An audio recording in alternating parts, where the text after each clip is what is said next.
So what is time? समय क्या है और ये ऐसा ही क्यों है जैसा ये है कि एक सेकंड जितना ही लंबा क्यों है? तो चलिए इसको आज समझने की कोशिश करते हैं हमारे दो पर्सपेक्टिव से, एंट्रोपी के और हमारे आइंस्टाइन भैया की मदद से। सबसे पहला क्वेश्चन, टाइम सिर्फ फॉरवर्ड ही क्यों फ्लो करता है? जैसे यहाँ जब हम ग्लास में इंक डालते हैं तो पूरे ग्लास में फैल जाती है, लेकिन इसका जस्ट उल्टा फिजिकली इम्पॉसिबल है हमारे रियल वर्ल्ड में। ऐसा क्यों? सिर्फ फॉरवर्ड डायरेक्शन क्यों, वो भी बस रियल वर्ल्ड में?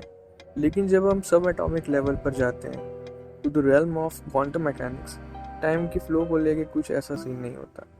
क्वांटम मैकेनिक्स के इक्वेशंस जनरली टाइम सिमेट्रिक होते हैं, उनका कोई फ्लो प्रेफरेंस नहीं होता कि बस फॉरवर्ड या backward. We may can say that they are time agnostic. Even macroscopic level पर अगर एक बॉल को देखें, एक बाउंसिंग बॉल को, तो वो भी हमें टाइम सिमेट्रिक लगेगी। एज अगर उस वीडियो को बैकवर्ड में देखा जाए तो फर्क करना थोड़ा मुश्किल होगा। लेकिन हम सब जानते हैं कि ये 100% ट्रू नहीं होता, और ये ज़रूरी नहीं कि बॉल सेम स्पॉट पर ही आए, एज ये प्राणी एक्सटर्नल एनर्जी भी तो लगा रहा है बाहर से बॉल पर। और मैक्रोस्कोपिक लेवल पर बॉल के ऊपर फ्रिक्शन और हीट भी तो लगेगी बाउंस करने पर हर बार, जिस वजह से एनर्जी भी लूज होगी। In quantum mechanics it's just as natural जितना टाइम में आगे जाना है, उतना ही जस्ट एज गोइंग बैकवर्ड्स। अगर हम हमारे टिपिकल फेमन भैया वाले डायग्राम्स को देखें तो we can turns the diagram either way. So अगर हमारा वर्ल्ड क्वांटम मैकेनिक्स पर बेस्ड है तो उसी की तरह यहाँ पर भी टाइम सिमेट्रिकल क्यों नहीं? ऐसा क्यों है कि क्वांटम लेवल पर टाइम सिमेट्री है और मैक्रो लेवल पर टाइम एसिमेट्री? ये जो एरा ऑफ टाइम है जो कि बस फॉरवर्ड डायरेक्शन में जाती है, जिसको हम कह सकते हैं कि ये एक इरिवर्सिबल प्रोसेस है, ये हमारे वर्ल्ड के सबसे इम्पॉर्टेंट मिस्ट्रीज में से एक है। इसको समझने के लिए हमें कुछ और इरिवर्सिबल प्रोसेसेस को देखना होगा और कोरिलेट करना होगा इसको उनसे। और एक इरिवर्सिबल प्रोसेस है थर्मोडायनामिक्स में, पर्टिकुलरली कहें तो second law of thermodynamics, which controls the direction of natural processes, जो हमें एंट्रोपी का कॉन्सेप्ट देती है। लेकिन what is entropy?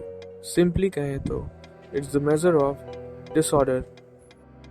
जितनी ज़्यादा किसी सिस्टम की एंट्रोपी होगी उतनी ही ज़्यादा वो डिसऑर्डर्ड होगी, या फिर इसका उल्टा भी मैं कह सकता हूँ कि जितना ज़्यादा कोई चीज़ डिसऑर्डर्ड होगा उतनी ही ज़्यादा उसकी एंट्रोपी होगी। तो थर्मोडायनामिक्स हमें बताती है कि for every natural process that occurs in the universe, तो उससे यूनिवर्स और ज़्यादा डिसऑर्डर्ड ही होगा, या थोड़ा डिसऑर्डर्ड होगा, लेकिन होगा डिसऑर्डर्ड ही।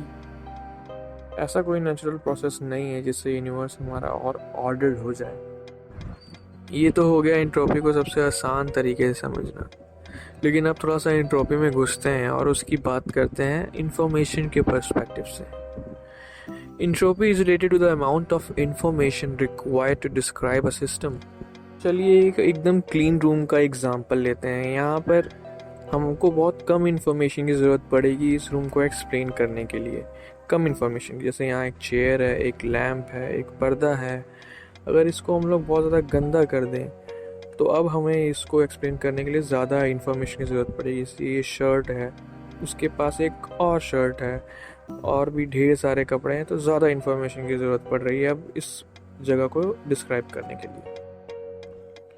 इसी तरह जब हम एक हाईली ऑर्डर्ड सिस्टम लेते हैं जिसमें दो अलग अलग तरह की गैसेस सेपरेटेड हैं एक पार्टीशन से, एक ही बॉक्स में, तो उस सिस्टम को डिस्क्राइब करने के लिए कम इन्फॉर्मेशन लगेगी एज़ कम्पेयर टू जब हम वो पार्टीशन हटा दें और वो सारी गैस एक साथ हो जाए, मिक्स हो जाए, जिससे डिसऑर्डरनेस बढ़ जाए।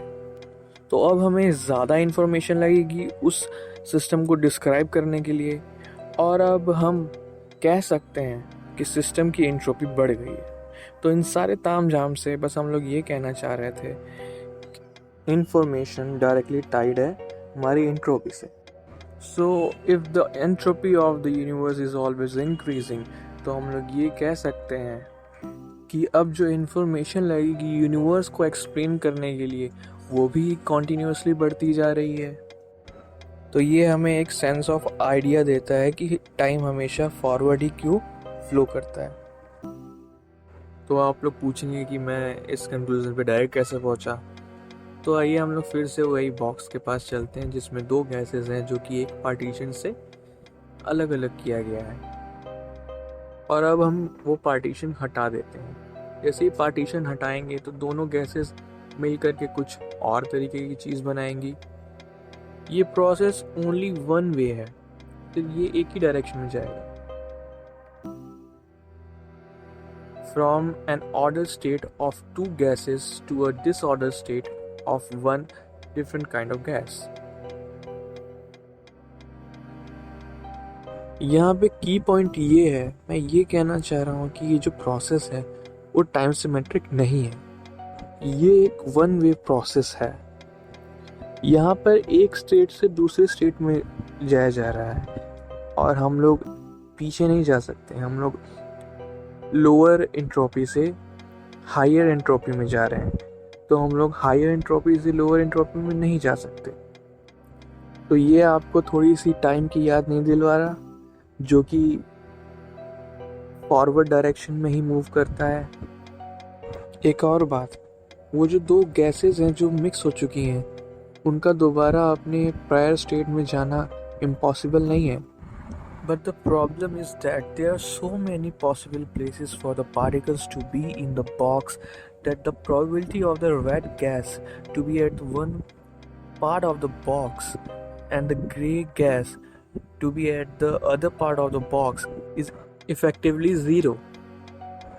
तो अब जो क्वेश्चन है, क्या एंट्रोपी हमारे फॉरवर्ड फ्लो ऑफ टाइम का कॉज है?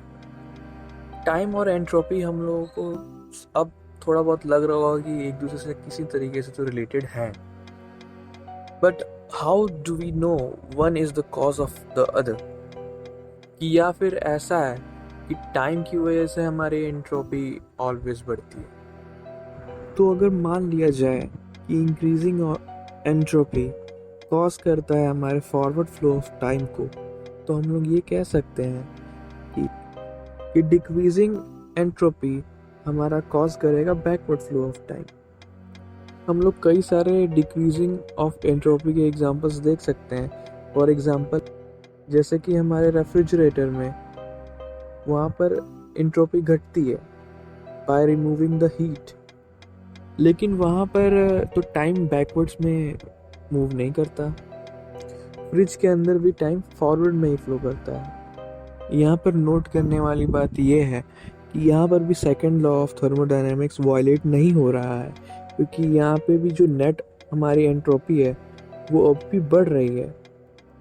जब हम कंसीडर करते हैं whole system of the refrigerator and our room, refrigerator जितना अंदर ठंडा नहीं करता, उससे कई ज़्यादा रेफ्रिजरेटर बाहर का वातावरण या फिर टेम्परेचर कह लें तो गर्म करता है।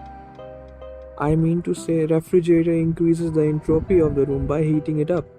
Entropy का टाइम से लिंक समझने के लिए हमें पहले टाइम की डेफिनेशन को जानना होगा कि टाइम एग्जैक्टली है क्या। लेकिन प्रॉब्लम यह है कि इसका कोई एग्जैक्ट आंसर नहीं है।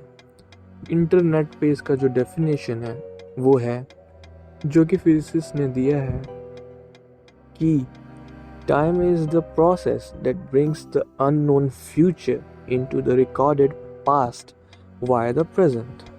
अगर हम लोग सोचें तो this requires increase in information as the time passes.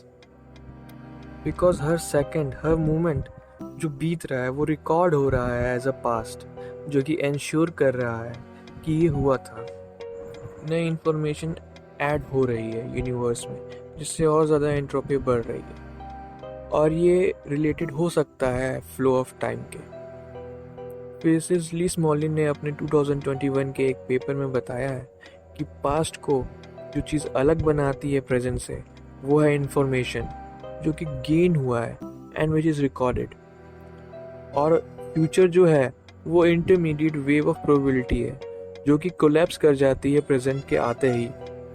Simply कहें तो उनके अकॉर्डिंग पास्ट डेफिनेट है और एक नई नॉलेज बन चुका है जो कि हैपन हो चुकी है, जो कि अब अनहैपन नहीं हो सकती, जबकि फ्यूचर जो है वो क्वांटम है जो कि अभी भी अनफोल्ड हो रही है।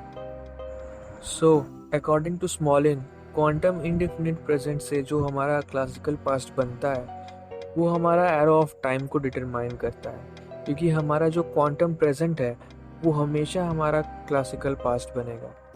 फ्यूचर भी क्वांटम है जो कि ओनली प्रोबेबिलिटीज कंसिस्ट करता है। तो we are living in the very moment when probabilities become actualised and reality past में इम्प्रिंट हो जाती है as a knowledge. Smolin sir specifically information की बात नहीं करते, perhaps this is the link which connects it to the entropy.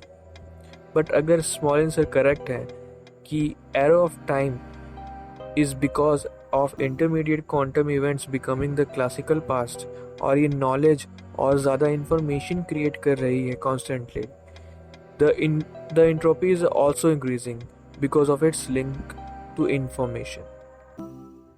Classical definite past जो कि अब नोन हो चुकी है और जो कि अब अननोन नहीं हो सकती, और जिससे हम ये कह सकते हैं कि टाइम को रिवर्स नहीं किया जा सकता और एंट्रोपी को डिक्रीज नहीं किया जा सकता। इसको हम लोग ऐसे समझ सकते हैं,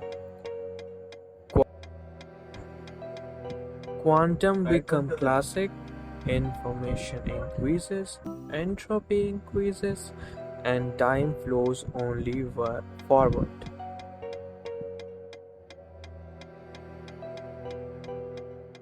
ये सब जो मैंने बताया ये सब कोई स्टैब्लिश थ्योरी नहीं है, ज़्यादा अपने आप को धोखे में मत रखिएगा। ये बस आपके सोचने के लिए था और समझने के लिए इस समय क्या हो सकता है। हम रियली नहीं जानते कि टाइम क्या है, लेकिन हम इतना ज़रूर जानते हैं कि एंट्रोपी बढ़ रही है,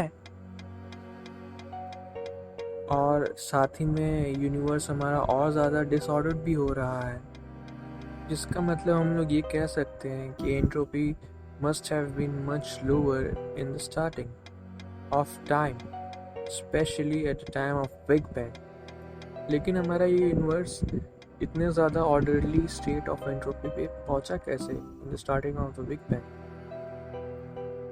ये एक मिस्ट्री है।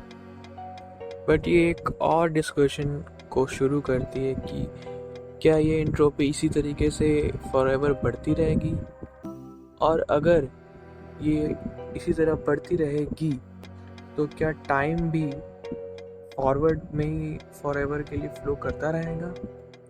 और अगर हम लोग एंट्रोपी को देखें तो यहाँ पर जो एनर्जी है वो मोर यूज़फुल एनर्जी से थोड़ा सा कम यूज़फुल एनर्जी में कन्वर्ट हो रहा है, एज वो हीट और किसी और तरीके से ट्रांसफॉर्म हो जा रहा है। फॉर एग्ज़ाम्पल जो हमारे घर का लाइट बल्ब है वो हमारे मोर यूज़फुल इलेक्ट्रिकल एनर्जी को लेस यूज़फुल लाइट और हीट एनर्जी में कन्वर्ट कर रहा है।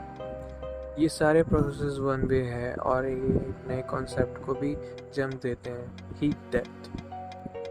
और अगर एंट्रोपी इसी तरह बढ़ती रही तो एक हाइपोथेसिस ये भी है कि एक दिन हमारे पास कोई भी फ्री या फिर कोई भी यूज़फुल एनर्जी नहीं बचेगी, और इस टाइम हमारे पास हमारा जो यूनिवर्स होगा वो फुल ऑफ रेडिएशन और हीट होगा जो कि किसी काम का भी नहीं होगा, और तब कुछ भी नहीं हो पाएगा। No biology, no chemistry, not even thoughts can happen. Now nothing can move anymore. अगर ऐसा होता है और हम लोग not even thoughts and consciousness can exist, तब भी क्या टाइम फॉरवर्ड में ही मूव करेगा? मुझे नहीं पता, not yet, And this problem is left as an exercise for you. Thought exercise. उम्मीद करता हूँ टाइम को समझने में थोड़ी सी तो क्लैरिटी आई होगी, थोड़ी सी तो आई ही होगी। तो चलिए फिर अब मैं चलता हूँ। Ta-ta bye bye.